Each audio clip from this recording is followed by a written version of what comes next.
Olá, meu amigo, minha amiga, tudo bem? Meu nome é Marco Antônio, eu sou seu professor de Gestão de Pessoas e Processos para a prova do Ministério Público da União.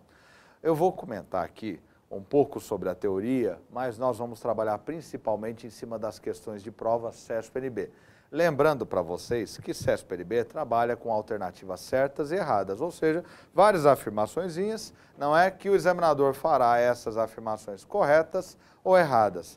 Veja, primeira dica que nós temos que ter ao prestar uma prova que trabalha a gestão de pessoas, processos e processos administrativos é o seguinte: existem basicamente dois grandes modelos, não é, de se dividir os processos organizacionais. Existe um modelo que vai de 1910 até 1950, que é chamado modelo burocrático mecanicista. E existe um outro modelo que vai de 1950 até os dias atuais, que é chamado de modelo gerencial. O modelo burocrático mecanicista, ele tem esta nomenclatura porque ele era baseado principalmente nas teorias de três grandes homens, muito inteligentes, mas cujas ideias dominaram cabalmente todo o setor industrial da América e do resto do mundo. O engenheiro norte-americano Frederick W. Taylor, que escreveu a primeira obra transformando a administração numa ciência, não é? Teoria Geral da Administração Científica, e que ele dizia que a fábrica ideal é aquela fábrica que funcionava como a fábrica. Henri Fayol, que era um engenheiro francês e que criou aquilo que ele chamava de teoria da administração clássica. E Max Weber, que era um sociólogo e filósofo alemão, não é, que redigiu um livro chamado A Ética Protestante e o Espírito do Capitalismo e estudou profundamente o chamado modelo burocrático de administração. Esse modelo burocrático mecanicista de administração, ele olhava para a empresa como ela se fosse uma máquina na qual o homem era apenas uma engrenagem perfeitamente substituível. Não havia a expressão equipe, cada um por si, era um modelo que valorizava o individualismo. Lógico, amigo, temos que pensar o seguinte: era um modelo de administração que trabalhava sempre pensando, não é, que ia utilizar a mão de obra barata e, portanto, precisava substituir rapidamente essa mão de obra. Então, veja, esse modelo, ele acabava valorizando a estrutura da organização e tratava os colaboradores como se fossem meros objetos. Por isso que este modelo, não é chamado em gestão de pessoas de a era dos recursos industriais. Por quê? Porque o trabalhador era um mero recurso industrial. Tudo bem? Mas no pós-guerra, principalmente a partir dos anos 50, nós vamos ver surgir as escolas da qualidade total, a escola comportamental, a abordagem sistêmica, a abordagem estruturalista, contingencial, que vão criar um novo modelo de organização, que é o chamado modelo gerencial de organização. Nesse modelo vai surgir a administração participativa, não é? A administração na qual os colaboradores agora não são mais objetos, têm voz ativa, pensam, tomam decisões. Nesse momento, nós vamos ver o desenvolvimento do líder democrático. Líder democrático é aquele que toma decisões após consultar os colaboradores. Do líder liberal. Líder liberal não é também chamado líder participativo, aquele que delega a autoridade para os colaboradores tomar decisões. E o famoso, mais valorizado pelo CESP, líder situacional, aquele que age de acordo com o momento. Uma hora ele é mais duro, autoritário, outra hora ele é mais liberal, conforme a necessidade da situação, não é? Então estão alguns modelos. A organização do pós-guerra, ela vai valorizar os processos e muito menos a estrutura, não é? Bom, já tendo um pouquinho desses conceitos na cabeça, eu posso comentar cada questão, analisar e aprofundar a teoria em cima das questões do CESP-NB. Vamos para as questões? Então, olha lá. Não é? Primeira questão, julgue os itens relativos a tipos de estrutura organizacional, natureza e finalidade das organizações formais modernas. Não é? 61. Chefias generalistas, estabilidade e constância nas relações são características próprias da estrutura organizacional linear. O que é uma estrutura organizacional linear? Estrutura organizacional linear é uma das variantes do modelo burocrático mecanicista. Portanto, você já sabe, modelo que valoriza o organograma, a estrutura, o regimento, né? Só que nós temos variações dele. O linear é aquele mais simples que tem. É um chefe e os seus subordinados, e ele emitindo ordens para os seus subordinados. Por exemplo, uma padaria, um pequeno comércio, eles trabalham, em regra geral, com esse modelo de estrutura linear até os dias de hoje, não é? Como ele é um modelo mais rígido de administração, isso dá maior estabilidade para a sua estrutura, não é? E dá uma sensação de conforto para os colaboradores que sentem que o chefe sabe tudo, não é? Então tá aí, chefia generalistas, estabilidade e constância nas relações são características próprias das estruturas lineares. Então está aí, questão correta do CESP-NB, não é? Vamos avançar para outra questão? Os órgãos de assessoria da organização em estrutura linha-staff exercem autoridade de linha sobre os colaboradores dos demais setores com o intuito de alcançar os objetivos organizacionais. Alguns esclarecimentos importantes. Primeiro, objetivos organizacionais. Estamos no mundo da administração e da gestão de pessoas. No mundo da administração e gestão de pessoas, não é que hoje é permeado pela qualidade total, o maior objetivo da organização é atender às necessidades do cliente, não é? Então, quando aparece uma questão dizendo atender às necessidades do cliente, se você tiver dúvida, coloca certo, que a probabilidade de você acertar é de 99%. Porque praticamente em todas as provas, sempre que ela aparece, ela está correta. Pode haver exceções, logicamente, mas o risco é muito baixo. Agora, se não aparecer isso, professor, pode aparecer na prova, atender aos objetivos organizacionais ou objetivos estratégicos da organização. Os objetivos organizacionais, em última análise, são atender às necessidades do cliente. Porque o cliente é exatamente a fonte de receita da organização. Não é? Então veja a questão aqui, não é? Os órgãos de assessoria da organização e estrutura linha staff exercem autoridade sobre os colaboradores e demais setores com o intuito de alcançar os objetivos organizacionais. Essa parte dos objetivos organizacionais estão correta, mas a questão tem um problema. Qual é o problema, professor? Estrutura linha staff é uma outra variedade do modelo burocrático mecanicista. Por que ela chama estrutura linha staff? Porque ela tem os órgãos, não seja, uma estrutura de uma organização burocrático-mecanicista, ela é assim, olha.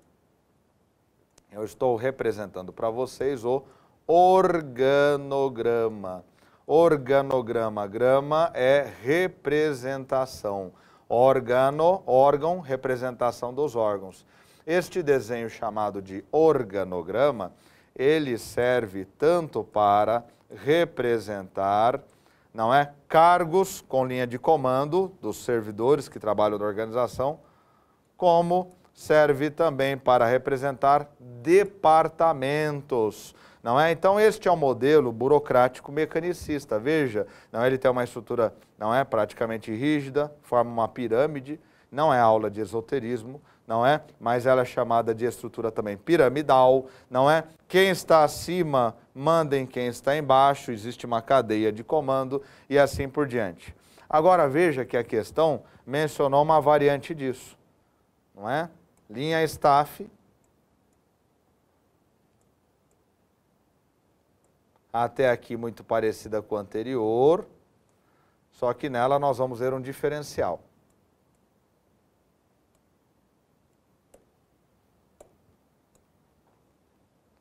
Veja, nós temos departamentos aqui lateralmente, não é? Esses são chamados de staff. Ora, meu amigo, minha amiga, staff na língua inglesa é o que na língua portuguesa nós chamamos de assessoria.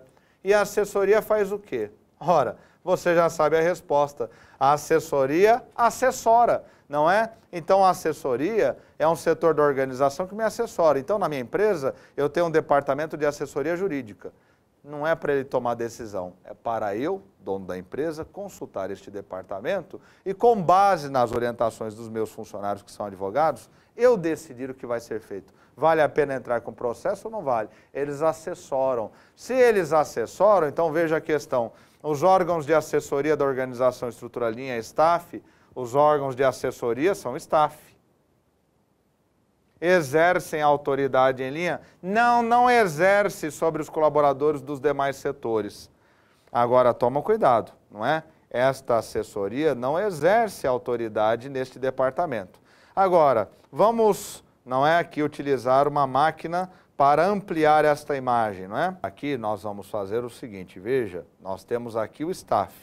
Se eu pegar este departamento de staff e abrir aqui, eu vou reparar que às vezes dentro desse departamento chamado staff, que é assessoria, é um nome chique na língua inglesa para assessoria, eu tenho um organograma dentro dele com o chefe e seus subordinados. Este líder, ele manda nesses subordinados. Agora, este líder que está aqui dentro, ele não manda nos demais departamentos.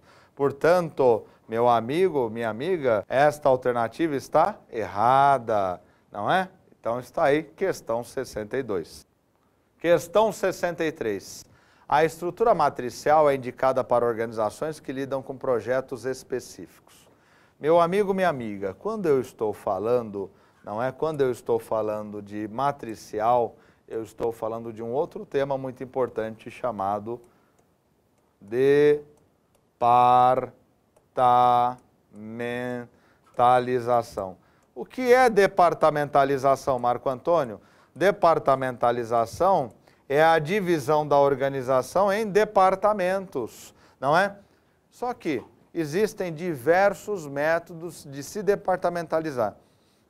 E o CESP conhece todos os métodos. Nós temos a departamentalização por função, nós temos a departamentalização por quantidade, nós temos a departamentalização por produto, nós temos a departamentalização por serviço, nós temos a departamentalização por projeto, nós temos a departamentalização geográfica e nós temos a departamentalização matricial que está na sua questão.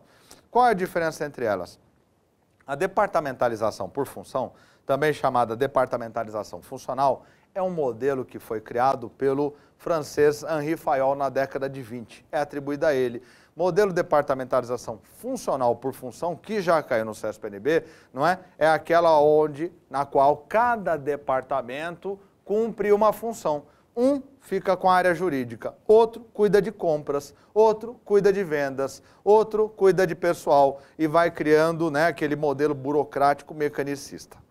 Departamentalização por quantidade é aquele modelo, não é? Que é o anterior que eu acabei de explicar, mas ele começa a crescer e vai replicando os departamentos e vai aumentando os níveis de supervisão. Conclusão, a organização vai formando uma pirâmide, ela vai crescendo. É a departamentalização por quantidade, não é? Também burocrática mecanicista.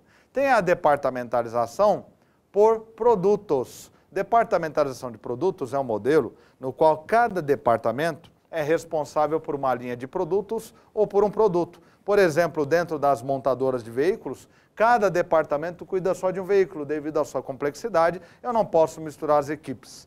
Tem departamentalização também por projetos. É um modelo na qual cada departamento é responsável por um único projeto. Por exemplo, uma empresa de engenharia. Mas, professor, não é? Parece muito com a departamentalização por produto. Calma lá, aqui nós não estamos em marketing, aqui nós estamos em administração. Em administração, produto e projeto são coisas diferentes. Qual é a diferença, Marco Antônio, entre produto e projeto?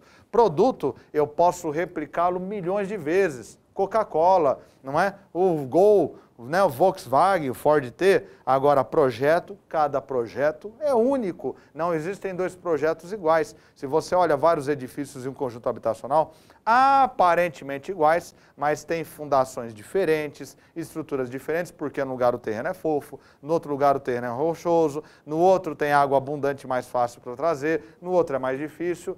Só na Naia Construções é que se utilizava a mesma planta toda hora. Por isso que caía um predinho de vez em quando, né? Mas veja aí, vamos voltar para a departamentalização. Tem a departamentalização também por cliente. É um modelo no qual cada departamento é especializado em um cliente ou uma carteira de clientes. Quem trabalha assim? Empresas especializadas em vendas, não é? Telemarketing, empresas também que trabalham com grandes clientes corporativos, não é? Os bancos fazem isso. Tenho também a chamada departamentalização matricial, que é esta que caiu aqui na questão. O que é departamentalização matricial? meu amigo, minha amiga, ela é tão importante que eu vou parar para te explicar ela aqui no quadro, não é? A departamentalização matricial. Então veja, eu vou aqui apagar e nós vamos entender essa departamentalização. Só que eu vou recomendar que você faça exatamente como eu vou fazer aqui, não é? Bem resumidinho para você lembrar na prova, porque a hora que isso cai na prova, a maioria dos candidatos vão errar e eu quero que você acerte. Departamentalização matricial, Matrix, lembra do filme? É o modelo que vai combinar a departamentalização por função, que foi criada lá pelo Fayol, mas não é só ela, com a departamentalização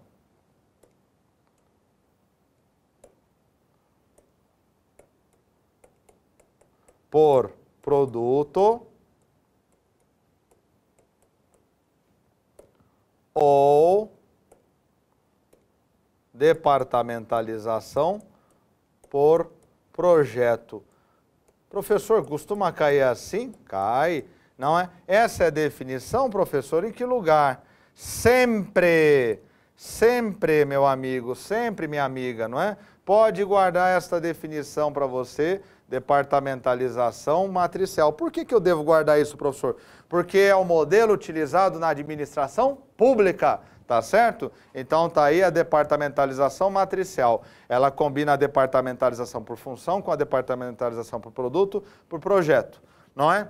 Será que dá para responder a questão agora? A estrutura matricial é indicada para organizações que lidam com projetos específicos, não é? A departamentalização matricial é indicada para organizações que lidam com projetos específicos. Então está aí, não é? Resposta da questão 63. Não é exatamente conforme aquela representação que eu fiz para você. Então está aí, não é? Departamentalização matricial. Vamos para a próxima questão, não é? Do Ministério Público da União. A organização estruturada de forma simples e centralizada, não é? A organização estruturada de forma simples e centralizada em torno de uma autoridade máxima adota a estrutura funcional. Ah, você sabe essa resposta. Você acabou de ver isso, não é? Qual é a resposta disso aqui?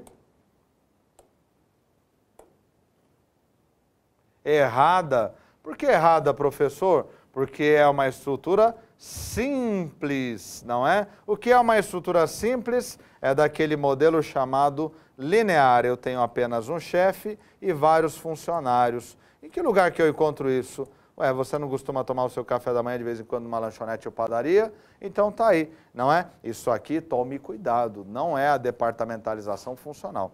Na departamentalização funcional, eu tenho um departamento especializado em cada função. A padaria que você toma o teu café, a loja de suco, ela, isso aqui é o organograma representando a hierarquia, não é? Ela é o departamento, portanto, ela é uma estrutura simples. Então está aí o retângulo representando o departamento. Vamos para a próxima. Acerca da departamentalização, você viu que o teu examinador adora essa temática, então fique atento. Acerca da departamentalização, julgue os itens que se seguem. A departamentalização por produto permite uma visão única acerca da organização e o controle eficaz sobre o seu conjunto. Será? É lógico que não, porque a departamentalização por produto, ela está focada no controle do produto e não no controle da organização. 66. A departamentalização funcional é adequada para o desenvolvimento de atividades rotineiras, atividades continuadas e rotineiras em que sejam utilizados recursos especializados. É o modelo do Fayol. E você sabe qual é a resposta disso aí? Está aí, corretíssimo.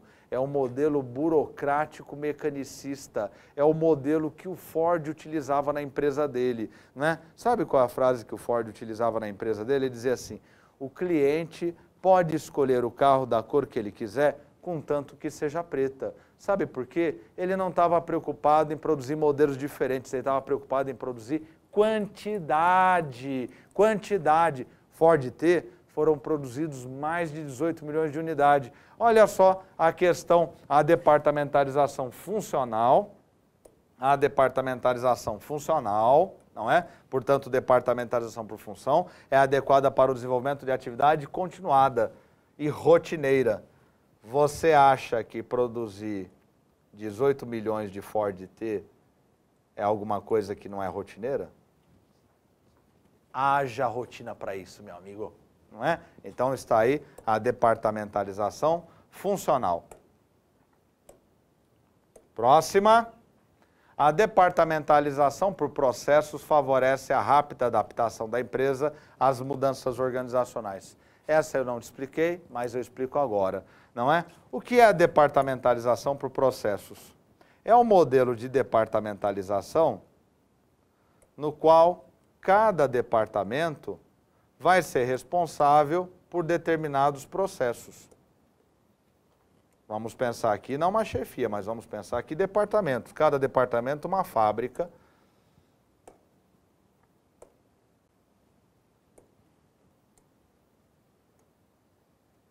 Essas setas verdes representam o quê? Os processos. Aqui você vai tomar um cuidado muito grande. Porque quando eu tenho uma organização que é gerida por processos, não é? Ela busca ignorar a departamentalização. Não é? As organizações que são geridas baseadas em processos, a chamada gestão de processos do Taishi Ono, elas não gostam de departamentalização. Como seria, professor, uma organização gerida por processos? Então vejam, na departamentalização por processo, você viu a representação que eu tenho os processos dentro do departamento, dos departamentos. Agora, a gestão de processos é outra coisa, né? Numa organização que faz gestão de processos, por exemplo, a Toyota, não é? Na gestão de processos, como é que a organização ela é enxergada? Ela é enxergada assim, meu querido. Só se enxergam os processos produtivos, não é? Não se enxergam os macroprocessos, processos estratégicos, processos táticos, não é? Os microprocessos. Veja, aqui você não está vendo nenhuma forma de departamentalização. Aqui você apenas está vendo o quê? Processos. Por isso que este modelo de organização, ele é flexível. Não é? Os colaboradores da organização que trabalham com gestão de processos, eles se adaptam rapidamente a vários esquemas produtivos. Hoje, um trabalhador do grupo Harley Davidson, que produz motocicletas, aquelas maravilhosas, né? Esse trabalhador, ele produz mais de 30 modelos de motocicletas diferentes, conforme as necessidades da demanda. Agora, isso é a gestão de processos. Agora, aqui na questão, ele não está falando da gestão de processos, ele está falando sobre a departamentalização de processos. E na departamentalização de processos, não é? Os departamentos acabam fazendo o quê? Eles acabam enrijecendo os processos. Não é? Porque imagina o departamento como uma caixa que ele trava, endurece os processos. Olha só, vamos criar uma organização em cima dos processos, só que agora departamentalizada. Não é? Então, cada departamento ele acaba engessando os processos. E aqui, candidato, fique atento, porque muita gente confunde uma coisa com a outra. Departamentalização de processo é uma coisa, gestão de processo é outra. Então, a departamentalização de processos favorece a rápida adaptação da empresa às mudanças organizacionais, não é? Qual a resposta disso? Ora, muito fácil. Você sabe que isso aí é uma besteira, não é? Então, está aí a chamada departamentalização de processos. A gestão de processos é flexível, é orgânica, é adaptável. É o modelo utilizado hoje por grandes empresas como a Microsoft, a Toyota, a Hyundai, as grandes montadoras. Já a departamentalização por processos, ela é morosa, ela é rígida, ela é inflexível e, portanto, resistente a qualquer forma de adaptação. Então, está aí também questão de Ministério Público da União. Vamos ver outra questão? De acordo com os princípios da departamentalização, haja departamentalização. De acordo com os princípios da departamentalização, as atividades de controle devem estar separadas das que serão objeto de controle. O que é atividade de controle, Marco Antônio? Controle é um sistema que a organização tem, não é? Geralmente estruturado em um departamento ou uma equipe, que ele que vai fazer a inspeção do sistema contábil, ele vai fazer a inspeção dos estoques, ele vai fazer o controle para evitar que ocorram desfalques na organização, erros ou fraudes. Então está aí a chamada o sistema de controle. Agora, será que seria bom colocar o sistema de controle junto com os outros colaboradores? Não é? Eu acho que não. Até mesmo na administração pública, esse sistema de controle está separado. Então está aí, de acordo com um dos princípios da departamentalização, as atividades de controle devem estar separadas, não é? É assim que ocorre na administração pública. Você tem a administração pública e tem separadamente dela a Controladoria Geral da União, no Poder Executivo, o Tribunal de Contas da União, no Poder Legislativo, separados para criar aquele ceticismo e aquele distanciamento necessário. Meu amigo, minha amiga, eu vou comentar mais duas questões sobre gestão de pessoas. Dê uma olhada nessa questão aqui do Ministério Público da União. Paulo, novo diretor de uma organização pública, pretende desenvolver um sistema de controle capaz de apontar os erros cometidos durante a execução dos serviços. Para a consecução do seu objetivo, definiu novas formas de controle com base em informações que coletou pessoalmente. Ao interagir com os colaboradores de todos os setores da instituição, sem se restringir aos métodos tradicionais de obtenção de dados. Considerando essa situação hipotética, julgue os seguintes itens que dizem respeito ao processo organizacional. Então vejam, ele já disse, sem recorrer aos métodos tradicionais. Métodos tradicionais é esse burocrático mecanicista, que valorizava o quê? A comunicação formal, o memorando interno, a ata circular, porque para o modelo burocrático, o que não estava no papel não tinha valor. Agora, o Paulo ele está interagindo com os colaboradores, ele está valorizando o quê? A comunicação informal. Vamos agora à questão, não é? Olha aí.